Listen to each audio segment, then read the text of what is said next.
नमस्ते विद्यार्थी मित्रों, कक्षा 8 विषय हिंदी और जिनके द्वितीय सत्र की चौथी इकाई है उनका हम लोग अभ्यास कर रहे थे। तो गद्य की समझौती हमने पार्ट 1 में देखी थी। अब पार्ट 3 में हम समझने वाले हैं भाषा सज्जता। आपकी पाठ्य पुस्तक में ही यहाँ पर दिया गया है भाषा सज्जता, जिनमें व्याकरण का एक टॉपिक दिया गया है, उनका नाम है अव्यय। प्रथम सत्र में हमने अवयव किसे कहते हैं या तो उनकी परिभाषा क्या है, इनकी समझौती हमने प्राप्त की थी।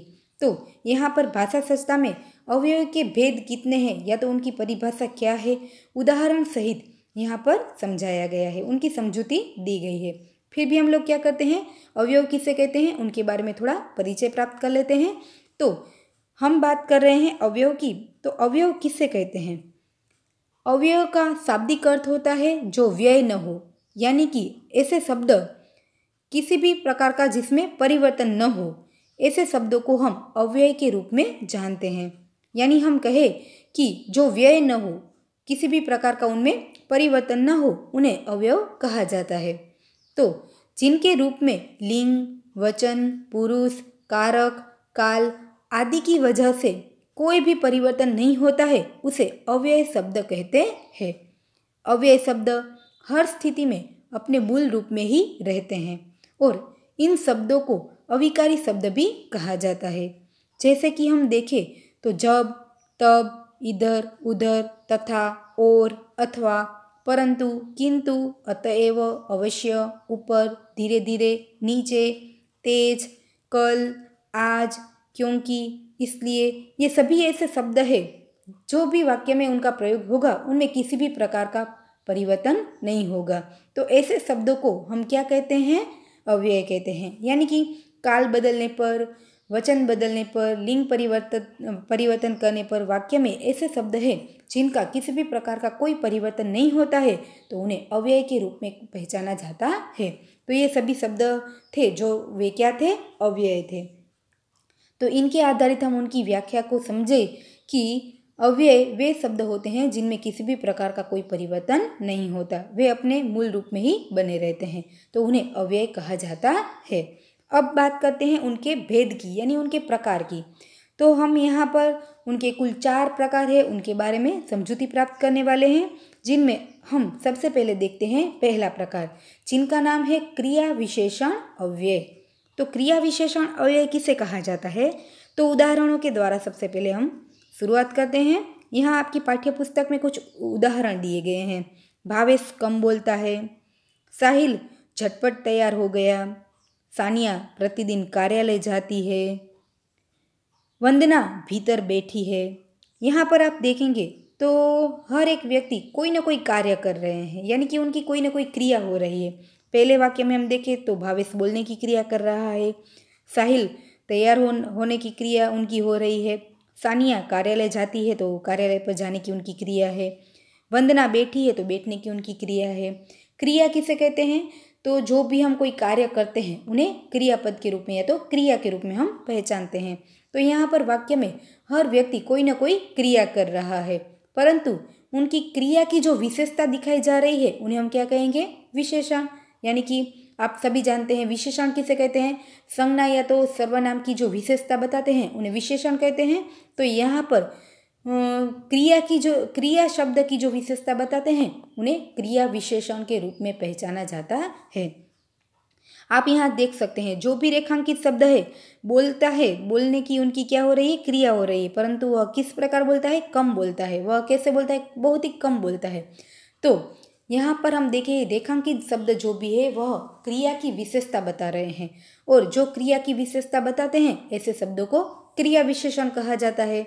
तो यहाँ पर हम देखेंगे कि यह क्रिया विशेषण अव्यय जो है उनके भी कुल 4 पेटा प्रकार है। यानी कि कौन कौन से हैं वे देखते हैं। निर्देशित वाक्यों में रेखांकित शब्द, यहाँ यानी कि ऊपर जो हमने वाक्य देखे वे वाक्यों में जो भी रेखांकित शब्द अपने साथ आए क्रियापदों की विशेषता प्रकट कर रहे हैं, और कम शब्द क्रिया का माप बता रहा है, यानी कि उनकी मात्रा, बोलने की मात्रा। झटपट शब्द क्रिया की रीति सूचित करता है, यानी वह कार्य उसने किस प्रकार किया? झटपट कर लिया, तो वे उनकी रीत या तो प्रकार बता रहा है। तो प्रतिदिन वह काल दिखा रहा है, क्रिया का काल काल यानी समय बता रहा है, उसने कब किया, सुबह, शाम, प्रतिदिन, हर रोज, इस प्रकार समय दिखा रहा है। तो भीतर यानी अंदर, वह शब्द क्रिया के स्थान संबंधित को सूचित करता है। तो इन चारों के आधारित हम देखेंगे तो क्रिया विशेषण अवयव के कुल 4 पेटा प्रकार बनते हैं। वे कौन कौन से हैं? यहाँ पर हमने देखा कि कम शब्द है वह उनकी परिमाण यानी मात्रा को सूचित करते हैं, झटपट शब्द उनकी रीति को सूचित करते हैं, प्रतिदिन उनके काल को सूचित करते हैं और भीतर उनके स्थान को सूचित करते हैं। तो इनके आधारित क्रिया विशेषण के कुल 4 पेटा प्रकार होते हैं। पहला है क्रिया विशेषण अव्यय, जो है उनके कुल 4 पेटा प्रकार कौन कौन से बनते हैं? तो कालवाचक क्रिया विशेषण, दूसरा है हम देखें तो रीतिवाचक क्रिया विशेषण, स्थानवाचक क्रिया विशेषण और परिमाणवाचक क्रिया विशेषण। तो कुल क्रिया विशेषण के 4 पेटा प्रकार इस प्रकार है: कालवाचक, स्थानवाचक, परिमाणवाचक और रीतिवाचक। उनके बारे में हम थोड़ी समझौती प्राप्त कर ले। तो कालवाचक किसे कहा जाएगा? सबसे पहले हम देखते हैं काल के बारे में। तो जिन अव्यय शब्दों से कार्य के व्यापार के होने का पता चलता है उन्हें कालवाचक क्रिया विशेषण कहा जाता है। यानी कि कौन से समय पर यह कार्य हो रहा है, कौन से समय पर यह क्रिया हो रही है, यह दिखाया जाए तो वे कालवाचक क्रिया विशेषण कहा जाता है। हमें कैसे पता चलेगा? कौन से ऐसे शब्द होंगे जिनसे पता चलता है कि यह कालवाचक क्रिया विशेषण अव्यय है? तो अभी, आजकल, रात भर, दिन भर, नित्य, कल, अभी, परसों, आज, हमेशा, सदा, प्रतिदिन जैसे शब्द काल को यानी कि समय को दर्शाते हैं। तो क्रिया करने के समय को दर्शाते हुए शब्दों को हम क्या कहेंगे? कालवाचक क्रिया विशेषण अव्यय। एक उदाहरण के द्वारा हम देख लेते हैं। वह नित्य टहलता है। नित्य यानी हमेशा, उनका समय दिखाते हैं कि वे हमेशा यह कार्य करता है। दिन भर वर्षा हुई, दिन भर उनका समय बताया कि वर्षा कब हुई, तो पूरे दिन में हुई। तो दिन भर है वह काल बताता है यानी समय दिखाता है। एक शब्द, एक वाक्य और भी हम देखें तो सीता कल जाएगी। सीता जाने वाली है यह तो तय है, परंतु कब जाने वाली है? कल जाएगी। कल उनका समय निश्चित है। तो यहाँ पर हम देखें कि वाक्य में जब भी हमें ऐसे कोई शब्द दिखाई दे, दिन भर, नित्य, कल, अभी, परसों, आज, हमेशा, सदा, प्रतिदिन, यह कार्य करने के समय को सूचित करते हैं। और जो शब्द कार्य के करने की क्रिया के करने के समय को सूचित करते हैं तो वे क्रिया विशेषण अव्यय के रूप में पहचाने जाते हैं। परंतु कालवाचक क्रिया विशेषण के कालवाचक क्रिया विशेषण अव्यय के रूप में पहचाने जाएंगे। वे सभी शब्द है क्रिया ही विशेषण, परंतु वे उन क्रिया विशेषण के एक पेटा प्रकार काल को सूचित करते हैं। तो आपकी पाठ्यपुस्तक में भी यहाँ पर दिया गया था कि सानिया प्रतिदिन कार्यालय जाती है। प्रतिदिन यानी हर रोज, उनका समय निश्चित है कि वे इस समय हर रोज वहाँ पर कहाँ कार्यालय में जाती है। तो इस प्रकार हमने देखा कि कालवाचक क्रिया विशेषण अव्यय किसे कहते हैं। अब हम बात करते हैं स्थानवाचक क्रिया विशेषण अव्यय, यानी कि स्थान किसे कहा जाएगा, देखते हैं। तो जिन अव्यय शब्दों से कार्य के होने के स्थान का पता चले उन्हें स्थानवाचक क्रिया विशेषण अव्यय कहा जाता है। क्रिया विशेषण अव्यय ही है, परंतु वे उनके क्रिया के स्थान को निर्देशित करते हैं, तो उन्हें क्या कहा जाएगा? स्थानवाचक क्रिया विशेषण अव्यय। वे कौन कौन से शब्द होंगे जिनसे हमें पता चलता है कि यह स्थानवाचक क्रिया विशेषण अव्यय है?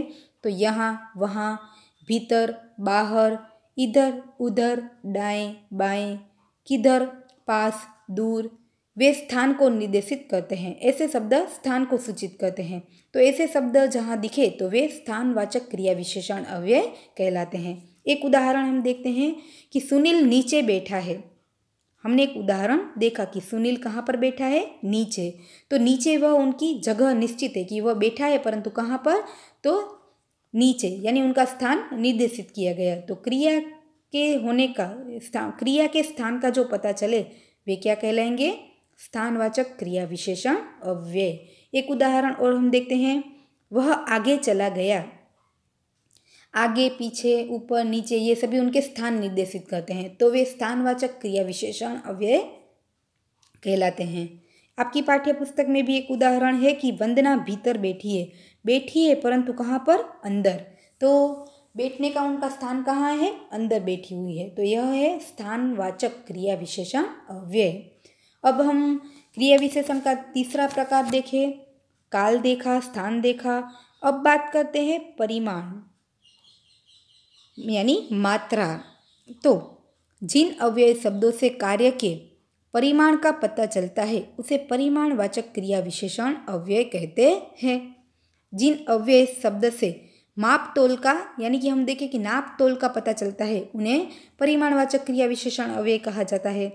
वे कौन कौन से शब्द होंगे? तो ठीक, बहुत, कम, अत्यंत, अतिशय, थोड़ा, अधिक, अल्प, कुछ, भारी, बड़ा, कितना, केवल, अति, ये सभी क्या है? एक प्रकार से हम देखें तो परिमाणवाचक विशेषण बताते हैं। एक उदाहरण देखें, कुछ उदाहरणों के द्वारा इनको समझते हैं। मैं बहुत घबरा रहा हूँ। घबराने की उनकी क्रिया है परंतु उनका माप कितना है? बहुत। वे बहुत ही घबरा चुका है। तो बहुत शब्द है वह परिमाणवाचक क्रिया विशेषण अव्यय है। ये सभी क्या कर रहे हैं? सभी वाक्य हम देखते हैं तो ऐसे शब्द है जो क्रिया की कुछ न कुछ विशेषता दिखा रहे हैं। कम खाओ, खाना खाने की उनकी क्रिया है पर कितना खाना है उन्हें? उनका माप कितना है? कम खाना है। रमेश खूब पढ़ता है, पढ़ने की उनकी क्रिया है पर कितना पढ़ता है? खूब, यानी मन लगाकर खूब पढ़ता है। तो यहाँ हमने देखा कि जो भी नापतोल दिखाते हैं क्रिया का तो वे परिमाणवाचक क्रिया विशेषण अव्यय कहलाते हैं। उनके बाद हम देखते हैं चौथा उनका क्रिया विशेषण अव्यय का चौथा प्रकार है रीति। रीति यानी कार्य करने की पद्धति या तो प्रक्रिया। वे किस प्रकार कार्य करते हैं उन्हें क्या कहा जाता है? रीतिवाचक क्रिया विशेषण अव्यय कहा जाता है। तो जिन अवयव शब्दों से कार्य के रीति या तो प्रकार का पता चलता है उन्हें रीतिवाचक क्रिया विशेषण कहते हैं। कौन से ऐसे शब्द होते हैं? सहसा, धीरे धीरे, शायद, फटाफट, शीघ्रता, ध्यानपूर्वक, अचानक, ऐसे शब्द वाक्य में दिखाई देते हैं तो वे क्रिया की क्या बताते हैं? रीत बताते हैं, उनका प्रकार बताते हैं कि उन्होंने यह कार्य किस प्रकार किया है। तो ऐसे शब्दों को रीतिवाचक क्रिया विशेषण अव्यय के रूप में हम पहचानते हैं। एक उदाहरण हम देखते हैं। हमारे सामने अचानक शेर आ गया। शेर आया वह उनकी क्रिया है, शेर के आने की क्रिया है परंतु वह किस प्रकार आया? अचानक आ गया, हमें पता भी नहीं चला। तो अचानक वह उनकी रीत है। दूसरा हम वाक्य देखते हैं। कपिल ने अपना कार्य फटाफट कर दिया। कार्य करने की उनकी क्रिया है परंतु उन्होंने यह कार्य किस प्रकार किया? फटाफट कर दिया। उनके कार्य करने की एक रीत दिखाते हैं तो उन्हें हम क्या कहेंगे? रीतिवाचक क्रिया विशेषण अव्यय।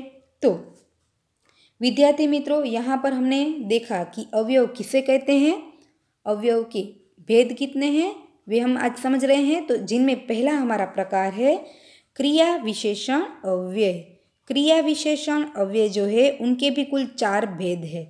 ठीक है, जो हमने अभी उनकी समझूती प्राप्त की है। क्रिया विशेषण अवयव किसे कहेंगे? जो क्रिया की यानी जो भी व्यक्ति कुछ कार्य करते हैं उनकी भी जो विशेषता दिखाए उन्हें हम क्या कहेंगे? क्रिया विशेषण अवयव कहते हैं। उनके कुल 4 भेद कौन कौन से हैं? पहला हमने देखा कि काल, दूसरा हमने देखा स्थान, तीसरा हमने देखा कौन सा था? परिमाण, चौथा था रीति। तो ये चारों के चारों क्रिया विशेषण अव्यय के पेटा प्रकार है। तो हमने कुछ शब्दों के माध्यम से भी देखा कि क्रिया विशेषण अवयव किसे कहते हैं। अब बात करते हैं उनके व्याख्या की। क्रिया विशेषण अवयव किसे कहेंगे? उनकी व्याख्या क्या है यानी उनकी परिभाषा क्या है? तो यहाँ पर दिया गया है कि जो शब्द क्रिया की विशेषता बताते हैं उसे क्रिया विशेषण अवयव कहते हैं। जो भी शब्द कोई ना कोई क्रिया हो रही है उनकी जो विशेषता दिखाने वाले शब्द है उन्हें हम क्या कहेंगे? क्रिया विशेषण अव्यय कहेंगे। फिर चाहे वह रीत के आधारित उनकी विशेषता दिखाते हैं, परिमाण के आधारित उनकी विशेषता दिखाते हैं, समय के आधारित या तो उनके स्थान के आधारित उनकी क्रिया विशेषता दिखाते हैं तो उन्हें क्रिया विशेषण के रूप में पहचाना जाता है।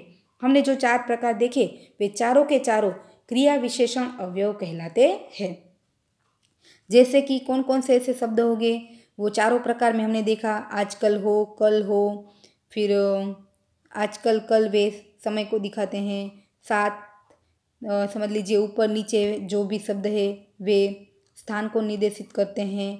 कम, अधिक वे सभी मात्रा को यानी कि परिमाण को सूचित करते हैं। या तो धीरे धीरे ऐसे शब्द रीति को सूचित करते हैं। तो यहाँ चारों के चार प्रकार वे क्रिया विशेषण अवयव कहलाते हैं।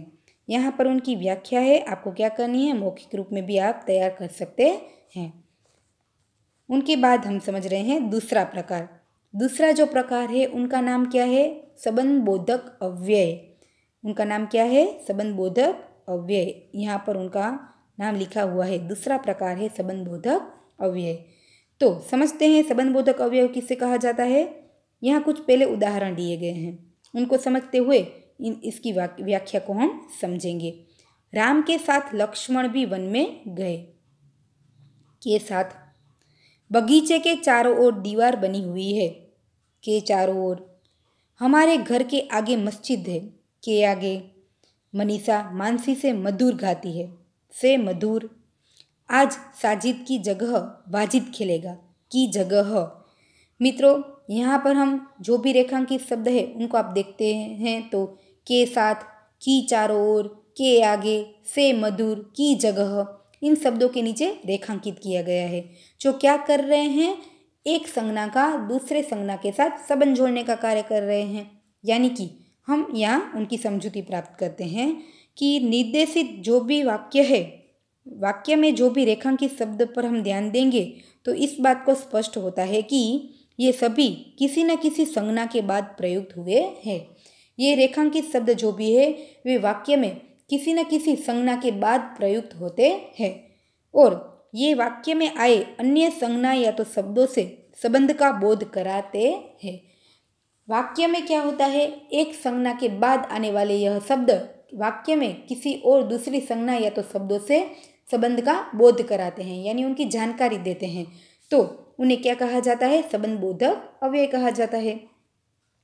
हमने यहाँ देखा कि रेखांकित जो भी शब्द है, के साथ, के चारों ओर, के आगे, से मधुर, ये शब्द ऐसे हैं जो वाक्य में किसी न किसी संज्ञा के बाद आते हैं और वे शब्द क्या करते हैं, उस पहली संज्ञा की वाक्य में आने वाली दूसरी संज्ञा के साथ उनका संबंध जोड़ने का कार्य करते हैं। और जो संबंध जोड़ने का कार्य करते हैं उन्हें संबंध बोधक अव्यय कहा जाता है। कौन सा प्रकार हुआ हमारा, संबंध बोधक अव्यय, बोधक अव्यय। अब देखते हैं, यहाँ पर लिखा हुआ है के साथ, यानी राम और लक्ष्मण का यहाँ पर क्या करते हैं, संबंध दिखाते हैं। राम भी संज्ञा है, लक्ष्मण भी संज्ञा है, उन दोनों का क्या करते हैं, संबंध जोड़ने का कार्य करते हैं। कौन से शब्द, के साथ। फिर बगीचे और दीवार की दोनों का संबंध दिखाते हैं। के चारों ओर, के आगे, से मधुर, की जगह। वाक्य में जब भी ऐसे शब्द दिखाई दे और किसी न किसी संज्ञा के बाद प्रयुक्त हुए हो तो वे संबंध बोधक अव्यय कहलाते हैं। वे वाक्य में एक संज्ञा का दूसरी संज्ञा के साथ संबंध जोड़ने का कार्य करते हैं, इसलिए उसे संबंध बोधक अव्यय कहा जाता है। उनकी व्याख्या आप यहाँ देख सकते हैं और मौखिक रूप में तैयार भी कर सकते हैं। जो शब्द संज्ञा या सर्वनाम के, यानी कि जो शब्द संज्ञा या सर्वनाम के बाद प्रयुक्त किए जाते हैं तथा अन्य संज्ञा या तो सर्वनाम के साथ संबंध का बोध कराते हैं, वे संबंध बोधक अव्यय कहलाते हैं। व्याख्या भी स्पष्ट हो गई कि ऐसे शब्द जो भी है वे वाक्य में किसी न किसी संज्ञा के बाद आएंगे और वे वाक्य में अन्य संज्ञा या तो शब्दों के साथ संबंध जोड़ने का कार्य करते हुए उन्हें संबंध बोधक अव्यय कहा जाता है। तो यह हमारा दूसरा प्रकार भी हो गया। अब तीसरे प्रकार की समझूती प्राप्त करते हैं। अवयव का तीसरा प्रकार है समुच्चय बोधक अव्यय। तो सबसे पहले हम देखें कि समुच्चय किसे कहते हैं, जो शब्द जोड़ने का कार्य करता है। किनको जोड़ने का कार्य करता है, तो वाक्य में दो शब्दों को, अलग अलग दो वाक्यों को जोड़ने का जो कार्य करता है उन्हें समुच्चय कहा जाता है। यानी कि समुच्चय का अर्थ ही होता है जोड़ना, एक शब्द या तो दूसरे शब्द को जोड़ना, एक वाक्य या तो दूसरे वाक्य को जोड़ना। जोड़ने का कार्य यानी समुच्चय, और जोड़ने का कार्य जो शब्द करते हैं उन्हें समुच्चय बोधक अव्यय कहा जाता है। उदाहरण के द्वारा हम देखते हैं, नूरुद्दीन, संजय और नीलेश गांधीनगर गए। नूरुद्दीन, संजय और नीलेश, यह तीन शब्द है जिनको जोड़ने का कार्य कौन सा शब्द करता है, और जो है वह समुच्चय बोधक अव्यय है। रमेश ने परिश्रम किया इसीलिए प्रथम आया। उसने परिश्रम किया एक वाक्य है, प्रथम आया दूसरा वाक्य है। यह दोनों वाक्य को जोड़ने का काम कर रहा है इसीलिए। जो जोड़ने का काम करते हैं उन्हें समुच्चय बोधक अव्यय कहा जाता है। तीसरे वाक्य में आप देखें, यद्यपि वह निर्धन है तथापि उदार है। तथापि शब्द जो है वह एक अव्यय है, संबंध बोधक अव्यय, जो दोनों वाक्यों को वह क्या करते हैं, जोड़ने का कार्य करते हैं। जो शब्द दो शब्दों को या तो दो वाक्यों को जोड़ने का कार्य करे उन्हें समुच्चय बोधक अव्यय कहा जाता है। उनकी व्याख्या भी यहाँ पर है, आप उन्हें पढ़कर मौखिक रूप में भी तैयार कर सकते हैं। दो वाक्यों, वाक्यांशों अथवा शब्दों को परस्पर मिलाने वाले यानी जोड़ने वाले शब्द को समुच्चय बोधक अव्यय कहा जाता है। कैसे, कौन कौन से ऐसे शब्द होंगे, तो वाक्य में और, तथा, किंतु, अथवा, इसलिए आदि ऐसे शब्द होंगे जो वाक्य में दो शब्दों को या तो दो वाक्यों को जोड़ने का कार्य कर रहे होंगे, तो जिन्हें हम क्या कहेंगे, संबंध नहीं परंतु समुच्चय बोधक अव्यय कहेंगे। समुच्चय का अर्थ है जोड़ना, और यहाँ पर ऐसे शब्द है वह क्या करते हैं, दो वाक्यों और शब्दों को जोड़ने का कार्य करते हैं, इसलिए उनका प्रकार हुआ समुच्चय बोधक अव्यय। यह हमारा तीसरा प्रकार भी यहाँ पूर्ण हो गया। अब हम समझने वाले हैं उनके चौथे प्रकार के बारे में। चौथा प्रकार है, उनका नाम है विस्मयादि बोधक अव्यय। विस्मय यानी आश्चर्य होना, चाहे कोई भी ऐसी घटना घटित हो या तो चाहे आनंद की हो, दुख की हो, कोई भी, और जिनसे हमें आश्चर्य उत्पन्न होता है उन्हें हम विस्मय कहते हैं। और विस्मय उत्पन्न कराने वाले शब्दों को विस्मयादि बोधक अव्यय कहा जाता है। उदाहरण के द्वारा उनको हम देखें तो, अरे क्या बात करते हो, यहाँ पर आप देख सकते हैं कि यहाँ पर आश्चर्य चिन्ह का निशान किया गया है, ऐसे चिन्ह का निशान किया गया है। यही एक इन प्रकारों को समझने की या तो इस प्रकार को समझने की एक छोटी सी ट्रिक है कि कुछ ऐसे शब्द होंगे जिनके बाद इस प्रकार का जो आश्चर्य चिन्ह होगा तो वे विस्मयादि बोधक अव्यय कहलाता है। यहाँ पर हम देखते हैं कि अरे, हाय, वाह, ठहर, बाप रे, ऐसे शब्दों के बाद ऐसा चिन्ह आश्चर्य चिन्ह का निशान है। तो ये सभी हमें कौन से प्रकार की समझौती दिलाते हैं, विस्मयादि बोधक अव्यय। यह उनकी एक छोटी सी याद रखने की ट्रिक है। अरे क्या बात करते हो, चाहे कोई बात हुई हो और उन्हें आश्चर्य लगा हो तो वे कहते हैं अरे क्या बात करती हो, क्या ये सच है। दूसरा वाक्य, हाय ये क्या हो गया, जो दुख हुआ है उनको प्रकट करते हैं। वाह कितना सुंदर है, किसी चीज़ को देखकर खुश होने का, आनंद होने का एक आश्चर्य है। ठहर, आगे मत बढ़, किसी को रोकने का है। बाप रे इतना लंबा सांप, कभी उसने सोचा भी नहीं था और ऐसी नौबत उनके सामने आ गई, तो अरे बाप रे इतना लंबा सांप।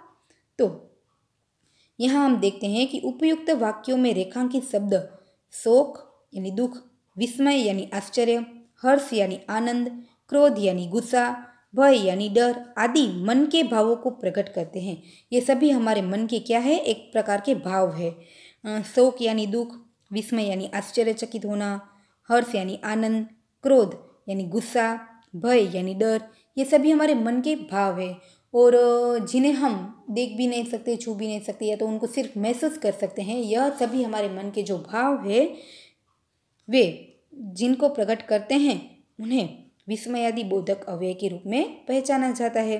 तो उनकी व्याख्या क्या है हम देखें। जो शब्द आश्चर्य, आनंद, प्रशंसा, घृणा यानी नफरत, शोक यानी दुख, भय आदि मन के भावों को जो प्रकट करने वाले शब्द है हमारे मुख से स्वतः निकल पड़ते हैं, उन्हें हम जानबूझकर नहीं बोलते हैं, परंतु अचानक से ही वे हमारे मुख से ऐसे शब्द जो निकल पड़ते हैं उन्हें क्या कहा जाता है, विस्मयादि बोधक अव्यय कहा जाता है। कभी कभी हम जानबूझकर ऐसे शब्द नहीं प्रयुक्त करते हैं, परंतु स्वतः अपने आप अपने हमारे मुख से ऐसे शब्द उच्चारित किए जाते हैं, यानी उच्चार उनका हो जाता है, तो उन्हें विस्मयादि बोधक अव्यय के रूप में पहचाना जाता है। तो विद्यार्थी मित्रों, यहाँ पर हमने देखा अवयव किसे कहते हैं, यानी कि वे शब्द जिसमें किसी भी प्रकार का कोई परिवर्तन नहीं होता है, यानी काल बदलने पर, वाक्य में लिंग परिवर्तन, वचन परिवर्तन करने पर, किसी भी प्रकार का ऐसे शब्दों में जो परिवर्तन नहीं होता है, ऐसे शब्दों को हम अव्यय के रूप में पहचानते हैं। और अव्यय के कुल 4 भेद जो है उनकी समझूती हमने यहाँ पर प्राप्त की है। वे चारों के चारों भेद कौन कौन से हैं? हमने देखा था क्रिया विशेषण अव्यय, दूसरा हमने देखा संबंधबोधक अव्यय, तीसरा हमने देखा समुच्चय बोधक अव्यय, और चौथा हमने देखा विस्मयादि बोधक अव्यय। ये चारों के चारों प्रकार की समझूती आज हमने प्राप्त की है। तो हमने एक और बात को भी जाना कि क्रिया विशेषण जो अव्यय है उनके भी कुल 4 पेटा प्रकार है। वे कौन कौन से हैं? तो हमने देखा था चारों प्रकार का नाम स्थान, रीति, काल और परिमाण यानी मात्रा। वे चारों के चारों क्रिया विशेषण अव्यय ही कहलाते हैं। तो विद्यार्थी मित्रों, उदाहरण के द्वारा और शब्द सूची के आधारित अवयव किसे कहा जाता है उनकी समझूती हमने प्राप्त की है। तो आप क्या करेंगे, आपकी पाठ्य पुस्तक में कुछ यहाँ पर वाक्य दिए गए हैं, उनको पहचान कर आपको समझना है कि यह कौन सा अवयव है या तो उनका प्रकार कौन सा है। सबसे पहले तो हमें क्या करना है, इन अवयवों को ढूंढना है। अवयव किसे कहा जाता है? जिसमें किसी भी प्रकार का कोई परिवर्तन नहीं है, उसे हम क्या कहते हैं? अवयव कहते हैं। तो सबसे पहले आप लोग क्या करेंगे, इन वाक्यों से अवयव को पहचानेंगे और फिर उनका प्रकार लिखेंगे। यहाँ पर वाक्य है, आज मैंने बहुत कम खाना खाया। तो यहाँ पर हम देख सकते हैं आज शब्द जो है वह क्रिया विशेषण को दिखाता है। कम यानी खाने की उनकी रीत भी दिखाता है। तो यह पूरा वाक्य जो है वह क्रिया विशेषण अव्यय कहलाता है। दूसरा हम देखें, अंजलि सोनल के आगे बैठी है। यहाँ पर आप देखेंगे तो के आगे, आगे वह स्थान सूचित करता है, परंतु के आगे तो यह अंजलि और सोनल के बीच के संबंध को सूचित करते हुए इसे संबंधबोधक अव्यय कहा जाता है। मीनाक्षी और सांवली गांव जा रही है, और शब्द जो है वह 2 शब्दों को जोड़ने का कार्य कर रहे हैं, इसलिए वह समुच्चय बोधक अव्यय है। अरे ये क्या कर रहे हैं, या तो अरे यह क्या हो रहा है, तो या तो अरे ये क्या कर रहे हो। तीनों हमने वाक्य देखे। अरे शब्द जो है वह विस्मयादि बोधक अवयव को सूचित करते हैं। तो यहाँ पर जो भी 4 उदाहरण दिए गए हैं वे चारों प्रकारों को सूचित करते हैं। तो हमें क्या करना है, कुछ और भी ऐसे उदाहरण बनाने हैं। तो एक और हम बनाते हैं कि सोनल और मीना सिनेमा देखने गई है। अरे विजय तुम यहाँ कैसे। अरे शब्द से विस्मयादि बोधक को सूचित करते हैं। सोनल और मीना सिनेमा देखने गई है और शब्द से समुच्चय बोधक को सूचित करते हैं। तो इस प्रकार के आधारित यानी कि जो भी अव्यय के जितने भी भेद हैं, 4 प्रकार है, उनके आधारित आप वाक्य को बना सकते हैं। तो विद्यार्थी मित्रों, यहाँ पर हमारा जो अव्यय का टॉपिक है वह समाप्त होता है, यानी कि व्याकरण का यह टॉपिक यहाँ समाप्त होता है। आपकी पाठ्य पुस्तक में यह पूरा टॉपिक दिया गया है। आप चाहे तो एक बार उनमें से पढ़कर भी अव्यय के टॉपिक की समझूती प्राप्त कर सकते हैं। नमस्ते।